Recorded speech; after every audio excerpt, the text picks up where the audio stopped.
Buenas, ¿cómo están? Acá estamos con Alejandro Drosnes, él es periodista, escritor y vamos a hablar sobre su primer libro publicado, Libertadores de América, que lo pueden ver acá. Está editado por la editorial Blat y Ríos, que tiene un stand acá de su distribuidora en el Pabellón Azul, por si lo quieren pasar a chusmear. Y este es un libro raro, es una mezcla de periodismo con historia, con fútbol, mezcla la Copa Libertadores con los Libertadores de América, mezcla también un poco crónicas de viaje. Es un libro que me llamó un poco la atención por esa complejidad que tiene. ¿Me querés contar, Alejandro, cómo surgió la idea de este libro? Bueno, buenas noches, gracias por la invitación. ¿Cómo surgió la idea de este libro? Bueno, surgió viendo la Copa Libertadores desde la comodidad de mi casa, porque dentro de esa comodidad, de pronto, yo podía ver la geografía americana. ¿En qué sentido?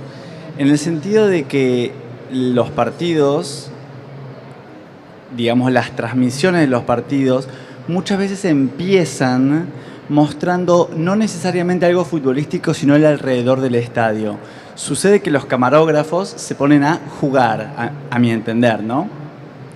Entonces te muestran lo que hay detrás de los estadios, y muchas veces lo que hay detrás de los estadios es una geografía, y así empezó este proyecto, maravillado por la facilidad con la que yo podía acceder a geografías muy diversas de manera muy rápida, porque por ejemplo terminaba un partido en la cordillera de los Andes y corte, pantalla partida y aparecía otro clima totalmente distinto. Y a mí eso me pareció siempre muy conmovedor. Y también una vez estaba viajando por los Andes y visité un estadio que tenía una particularidad, que eran las tribunas como muy onduladas, las gradas, ¿no? La estructura del estadio.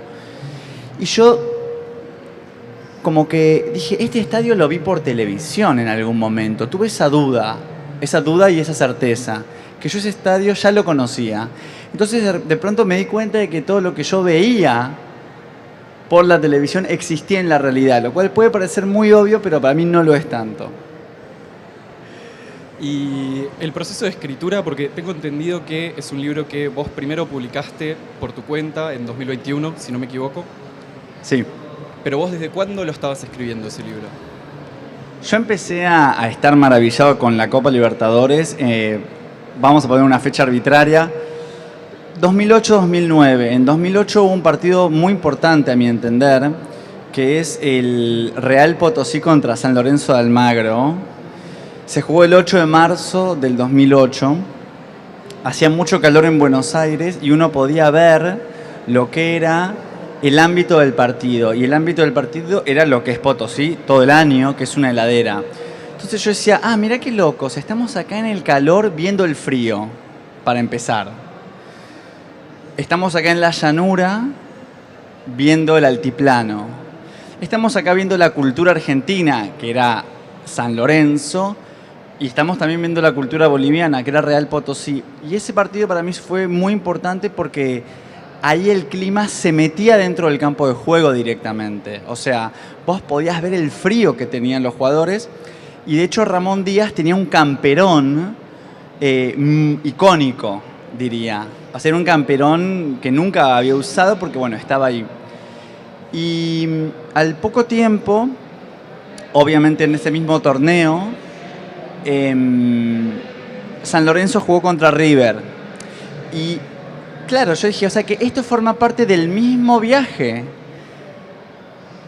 Un día, sos jugador de fútbol, ¿no? Si te toca esa bendición. Un día vas al altiplano a jugar en Potosí y a las 2 semanas estás jugando en la cancha de River y por el mismo torneo. O sea que ahí había una heterogeneidad muy importante. Y todo se terminó así como de sellar una vuelta que estaba viajando por Bolivia, en Sorata, Bolivia, y jugaba un equipo boliviano, no por la fase de grupos, sino por una fase previa, que es como eliminatorias, un equipo contra un equipo. Y en general, o casi siempre, cuando ahí se enfrenta un equipo brasileño con un equipo boliviano, pasa el brasileño. Y muchas veces por goleada. Y en efecto, digamos, iban como 5-0, 6-0, y yo estaba en Sorata, Bolivia, y el partido se estaba jugando en Brasil, o sea que yo estaba como del lado boliviano del partido. Y bueno, era un mercado, y bueno, yo pude ver como ahí como el partido tocaba la cultura boliviana, ¿no? O sea, había como un continuo entre el mercado en el que yo estaba y el equipo boliviano. Bueno, y ahí me empecé como a pensar que en realidad cada equipo que viaja es una idiosincrasia que viaja. ¿Y cómo hiciste esa conexión de los jugadores viajando por Latinoamérica y los próceres de nuestro continente haciendo esos mismos viajes por esos mismos territorios en las guerras de la independencia? Me di cuenta bastante tarde de esto que vos estás diciendo, o sea, hace relativamente poco y claramente con el libro ya publicado. Me di cuenta de que lo que hace el libro es básicamente vaciar a la Libertadores de partidos y lo único que queda son los viajes. Sí, es un libro de fútbol que no habla Claro, de fútbol. Sí. Y también agarra a la gesta libertadora, a la gesta independentista y también la vacía de batallas. Entonces lo que queda son los viajes. Y eso me di cuenta hace bastante poco. Y como la tercera capa ahí del alfajor serían mis propios viajes, ¿no? Entonces serían los viajes de los Libertadores, los viajes de la Libertadores y mis viajes. Y esto me di cuenta hace muy poco que en realidad lo que hago es vaciar de lo esencial, ¿no? Para mostrar otra cara también de eso que tal vez ya es conocido. Exactamente, y esa cara son los viajes. Perfecto. Bueno, estamos con Alejandro Drosnes por su libro Libertadores de América, por si alguno se acaba de sumar. Lo pueden encontrar en el stand de Blati Ríos. Habíamos dicho que vos primero lo habías autopublicado y que después este libro terminó en una editorial que ya tiene mucho renombre en Argentina, como Blati Ríos. Contame cómo fue ese proceso de casi un año de vos hacer el libro por tu propia cuenta y que después una editorial confíe en el libro como proyecto y decida editarlo. El libro, yo hice una edición de autor en enero, febrero del 2021 y yo lo veía como un medio, no como un fin. O sea, yo no había logrado mi objetivo, que mi objetivo era primero escribir un libro y después publicarlo en una editorial que me gustara. Ese era mi objetivo. Entonces, bueno, es muy difícil en general acceder a ese tipo de editoriales. Lo intenté, no lo logré. Entonces hice una edición de autor que, como te digo, era un medio, no era un fin. Y eso habrá sido, vamos a decir, en febrero, y el libro circuló bastante porque hablé con Damián Ríos, el editor de Blati Ríos, uno de los dos editores, en octubre. O sea que hubo 8 meses en los que yo no sabía si me había ido bien o me había ido mal. En serio lo digo, es raro no saber eso, porque por un lado había tenido una buena recepción en cuanto a lectores y en cuanto a periodistas culturales, críticos literarios, periodistas en general. Muy buena recepción, yo diría, pero no había logrado interesar a una editorial. Con lo cual el objetivo no estaba cumplido. O sea, yo merecía hacer el gol, pero no lo había hecho. Y bueno, en una feria del libro que se llama FED, en la calle Juan Domingo Perón, lo divisé a Damián Ríos y me quedaba un ejemplar. Entonces fui y se lo ofrecí. Yo sabía que él estaba enterado de la existencia del libro. Es decir, que le dije, ¿te acordás de ese libro que habla de la Libertadores? Me dijo, sí, sé que existe. Bueno, es este. Y ahí, por suerte, le gustó y a los pocos días ya me dijeron que lo querían publicar. Bueno, me gustaría seguir con esta construcción que haces vos como de los futbolistas al compararlos con próceres, ¿no? Como hacer esa comparación al pasado, uno puede hacer esa comparación a futuro, ¿no? De el futbolista de hoy como el prócer del futuro, o incluso el prócer del presente, más después de haber ganado el Mundial el año pasado. ¿Cómo fue esta construcción para vos del futbolista como un prócer? O tal vez la estoy dando por sentado. ¿Creés que un futbolista puede llegar a ser un prócer? Me haces pensar, por supuesto que con lo que pasó en Qatar, algo de esta índole sucede. Yo en el último mes estuve en la cancha de Argentinos Juniors, en la Paternal, y en la cancha de Rosario Central, en Rosario. Y vi un fenómeno bastante curioso para mí, que es que hay paredones pintados con los jugadores de esos clubes que lograron el título mundial. Y eso me parece muy interesante y estoy seguro de que se replica en todos los clubes que formaron a esos, no me acuerdo cuántos son, 26 jugadores creo. O sea que ahí yo creo que se ve un proceso de procerización, porque es claro, es alguien de nuestro club que devino nacional, ¿no? Eso es seguro. Por otro lado, bueno, todos sabemos, no todos no, cualquier persona que vea programas de fútbol sabe qué lugar ocupaba Ruggeri, por ejemplo, ¿no? En los programas de fútbol.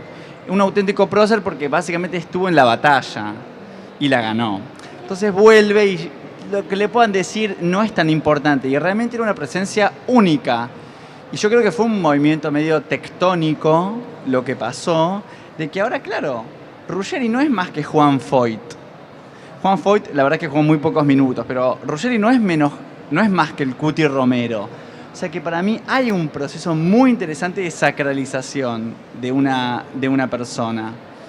Y también me parece medio paradójico esto de que tengamos próceres del presente. Porque el prócer siempre, por ejemplo, nosotros dos, que no vivimos el 86, no concebimos a un Maradona en tiempo presente, a Ruggeri en tiempo presente, Cuchufo en tiempo presente. Y ahora lo estamos viendo en tiempo presente, ¿no? Eso me parece muy interesante. Sí, el proceso de, también después del fallecimiento de Maradona, que fue como una especie de eternización de su figura como prócer, y ahora comparándolo con un Messi, después de ganar el Mundial, que tiene ese mismo proceso tal vez, pero en vida. Bueno, Maradona tuvo un proceso en vida, claro. Sí. Sí, lo estamos viendo. Y además, con no tener una memoria muy desarrollada, uno se acuerda de cuando Messi era silbado. Y cualquiera se acuerda de cuando Messi era criticado. O sea, hemos visto... Tiene algo de Jeremías Springfield, ¿no? O sea, esta cuestión de ya está todo bien, ya no es español, etcétera. Bueno, pasa incluso con los próceres de Argentina y de toda Latinoamérica, que bueno, depende quién lo lea, quién lo mire. También puede haber críticas, puede haber halagos. Y se me ocurre una cosa para agregar, ya que hablas de esta cuestión de lo prócer en cuanto al fútbol. Me parece muy interesante cómo no figura en ninguna de nuestras neuronas que Argentina abrió varios de los partidos definitorios del Mundial con penales a favor. No del todo convincentes. Eso uno lo olvida. El de Codesal estás toda la vida recordando que Codesal cobró un penal dudoso, pero cuando es a tu favor... Detalle. Me interesa también algo que tiene un peso muy importante en el libro, que es esa final de la Libertadores que se juega en Madrid.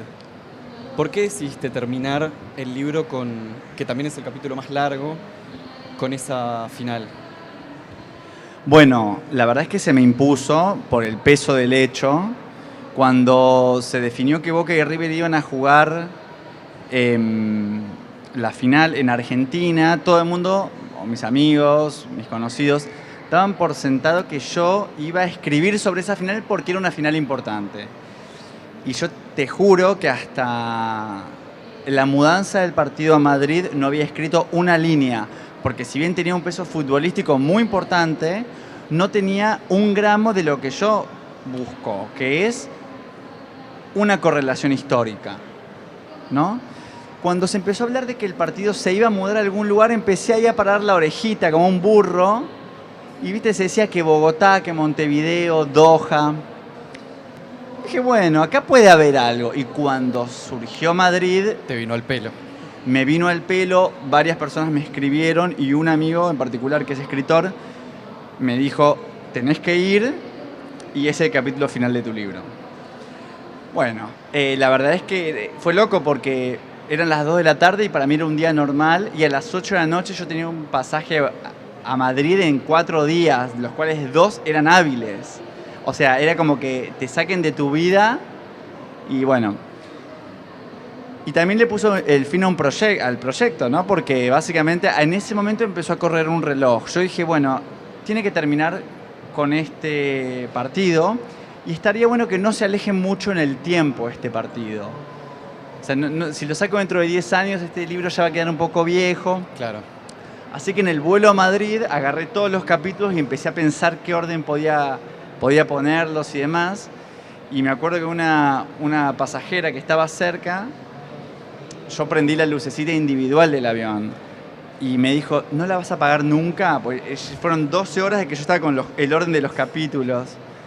Y bueno, y ahí dije, este capítulo es muy importante, o es el primero o es el último, mi contador, ¿eh? Qué privilegio.